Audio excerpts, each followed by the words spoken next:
ជំរាបសួរចាអញ្ចឹងនៅក្នុងវីដេអូនេះយើងនឹងមកមើលចាក្បាច់របស់ Yoga មួយទៀតឈ្មោះថានាងទេពមច្ឆាចាជាភាសាអង់គ្លេស Mermaid Pose ចាអញ្ចឹង Mermaid Pose គឺមានលក្ខណៈស្តៀងទៅនឹង Pigeon Pose ចាតែ Pigeon Pose គឺយើងផ្ដោតទៅលើតែមួយកណាត់ក្រោមឯងបានន័យថាយើងបើកតាគៀកក៏ដូចជាចាកតឹងសាច់ដុំជើងកំភ្លៅចាតែចំពោះក្បាច់នាងទេពមច្ឆាគឺយើងប្រើចាស្មាចាសាច់ដុំខ្នងក៏ដូចជាគឺជួយឲ្យថាស្មារបស់យើងបើកចាហើយក៏មានពុតជាលក្ខណៈខ្នងយើងអានឹងលក្ខណៈចូលក្នុង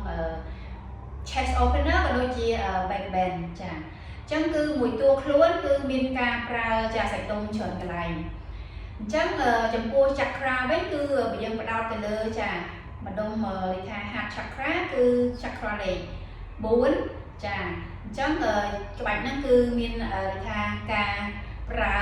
លក្ខណៈសាច់ដុំច្រើនក៏ដូចជាកម្រិតរាងខ្ពស់បន្តិចអញ្ចឹងចំពោះអ្នកដែលគាត់ទៅតែចាហាត់ yoga ឬក៏គាត់លេខថាមិនសូវបានហាត់អញ្ចឹងសាច់ដុំមិនអាចលេខថាបត់ឬក៏លេខថាយើងប្រយុទ្ធបានច្រើនយើងអាចប្រើចាខ្សែឬក៏ភួយដាក់ពីក្រោមជើងយើងចាដើម្បីកុំឲ្យមានការទាញខ្លាំងពេកចាសាច់ដុំយើងត្រូវហាត់មួយកម្រិតម្ដងថាមួយជំហានម្ដងសន្សំកុំលេខថាធ្វើក្បាច់មួយគឺយើងទាញយកហ្មងយើងអាចធ្វើឲ្យសាច់ដុំក៏ដូចជាឆ្អឹងរបស់យើងហ្នឹងរងរបួសចាហើយចំណុចដែលសំខាន់គឺយើងត្រូវតែចាកម្ដៅសាច់ដុំជាមុនសិនចាហើយចាចំពោះអ្នកដែលគាត់ហាត់ជាប្រចាំអញ្ចឹងក៏យើងអាចសាក់របងបានចាអញ្ចឹងក្បាច់ហ្នឹងគឺចាប់ផ្ដើមឡើងពី down dog ចាខ្ញុំធ្វើពីមុខមុន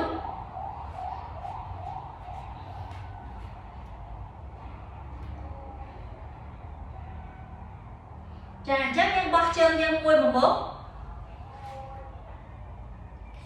ចាអញ្ចឹងឲ្យប្រកាសថាចាយើងមានរាងដែលថាស្មើបាទហើយតាគៀកយើងកុំឲ្យវាចចាអញ្ចឹងតាគៀកយើងគឺស្មើហើយចាំយើងតម្លាក់ខ្លួនយើងចុះpigeon pose ចាយើងចេញពី pigeon pose បន្ទាប់មកទៀតចាបើសិនជាយើងអត់ទាន់អាចបត់ខ្លួនយើងបានចាយើងគ្រាន់តែលើកជើងយើងមកឬក៏ចាដំបូងគឺធម្មតាយើងនិយាយថាសាច់ដុំយើងអត់ទាន់យឺតយើងអាចធ្វើប៉ុណ្្នឹងសិនចាប៉ុន្តែបើសាច់ដុំយើងយឺតហើយយើងអាចចាជំរឿនទី2ចាជំហានទី2គឺយើងអាចចាវត្តអញ្ចឹងមកចាគឺយើងខ្ទាស់ជាមួយនឹងកែងដៃរបស់យើងអាហ្នឹងជំហានទី2បានហើយយើងទាញមកចិត្តខ្លួនយើងបន្តិចជាជាងជំហានទី1គឺយើងគ្រាន់តែចាលាបចឹងហើយនេះទី2ចាយើងចឹងមកបន្ទាប់មកគឺយើងយកដៃរបស់យើងដៃយ៉ាងនេះចេញក្រៅចានេះមួយទៀតខ្ទាស់គ្នាមកអញ្ចឹងបើសិនជាចានេះខ្ញុំចង់បង្ហាញមួយទៀតចាមកខាងនេះខ្ញុំនឹងធ្វើជាចាលក្ខណៈថាយើងប្រើខ្សែជួយ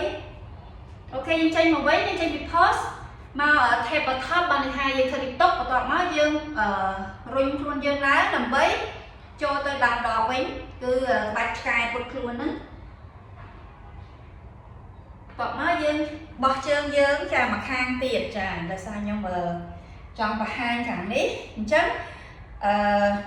ចាមុននឹងយើងដាក់ខ្លួនយើងចុះចាយើងឲ្យប្រកាសថា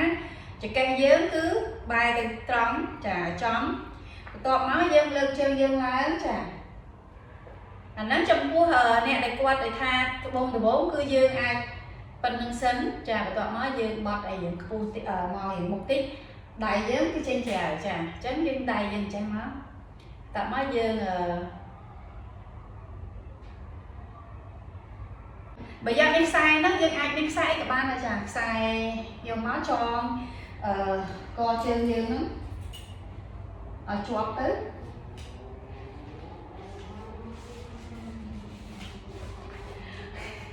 ខ្ញុំក៏មិនដែរប្រើដែរចាប៉ុន្តែអាហ្នឹងគឺគេសម្រាប់ធ្វើអញ្ចឹងចាអញ្ចឹងបើជើងយើងអត់អាចដូចថាបត់បានដល់មកខ្លាំងទេយើងអាចប្រើខ្សែបានចាអញ្ចឹងយើងអាចប្រើខ្សែហើយ dương bột trường dương phó thì kia dương phó hay luôn bao giờ bao tiền trả ta phải xây dựng ai thấy dương mạch thở sai trả hai mũi tiết để xây dương chẳng cái từ một nâng tâm khác nhưng ai phở nói gặp thui nặng là khổ trên bàn trả trên nhưng ai hai mà tập hệ tiết dương mà đào đỏ máu ok chân dương đặt bị khổ máu nhưng bật chân dương chả chân cô nó bao giờ cứ luôn là bao giờ bật đây là bao giờ luôn bao giờ vì những cái mà cha nhưng mình phơi mà khang cái ơi mới làm bay ai như sửa vô là chẳng dương mau đi theo bà thoát rồi máu dương ruin những lá đồng đó nó cứ chai bột luôn chẳng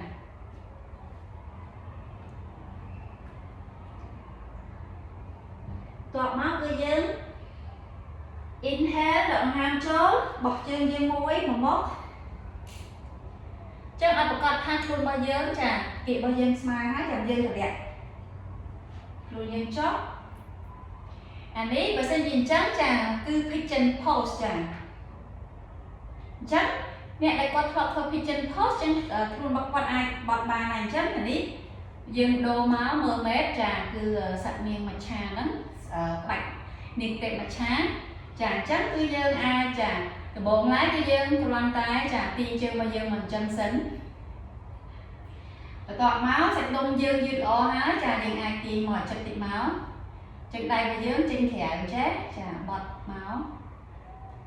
bờ dương chàng hơi phần nâng sân của bán nằm về lịch phí chàng ba này tha anh ấy định muối phí anh ấy sẽ điện đăng sơ đá ra cứ bạch ở bây giờ rùm mà bạch rùm đó tọt máu cứ sạch đông dương dương tít hái rồi một con thá cứ trả dương tiền máu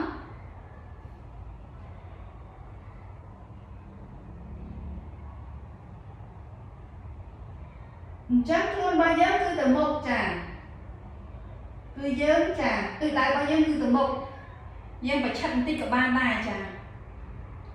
đầm bay pe để dương trả nó cứ dương tre đẹp nạp hai dương hạt sạch đông bao dương ao miên người ta phải giữ rõ dương ai chim cái rồi bạn mua tiết mua tháng sạch sạch triệt trả cứ king of pigeon trả mình tái cái bạch ní cứ toàn đau của vấn đề trả chấm ní cứ bạch niên bạch trá trả chắc nhân thua mà hàng tiết bài hàng này mấy cho nên trên thì con nâng bấy trà dừng đặt trên nhân chó mai mình chấm trà rồi luôn dân lá ngồi thay bọt thớp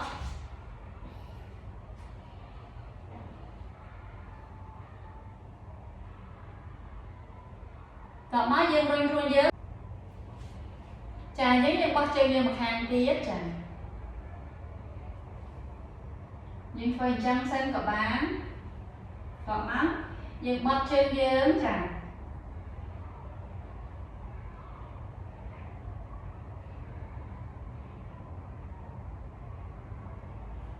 tôi bảo bán trăm mình hai tới trà còn nói em bên luôn dớn trên móc thật bảo thọc với ok chắc nên thua thằng này mà đòn trà cho ok thật bảo thọc đòn đó bật chân dân muối anh ấy pigeon pose còn bao nhiêu lần chơi lên lá trà nó giờ chụp được tim mũi cái dương thôi chân sấn trà bên này là thạch đông nhân xoan hái trà nhưng ai chờ bọt mà một chết chụp được tim tí như cần chết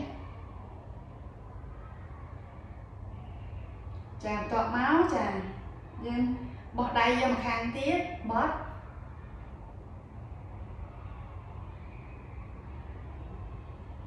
rồi bằng hai ớn trà tụi bán pram bằng hai ớn rồi mới như trên bị phong bén trà dương và lệ và đo quay máu trà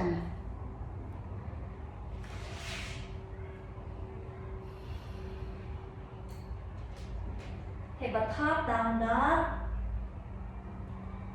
ចាមកខាងទៀត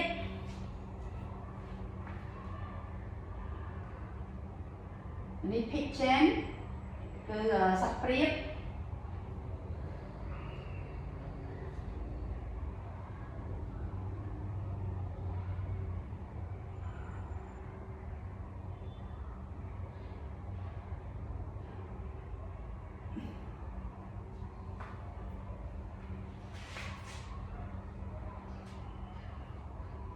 Tabletop តោះមកយើងវិញខ្លួនយើងមក down dog ចាយើងបោះជើងយើងមួយមក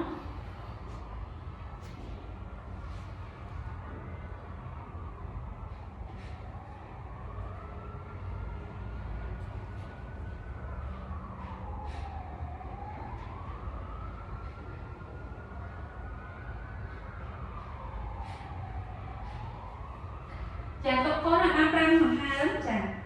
មកខាងទៀត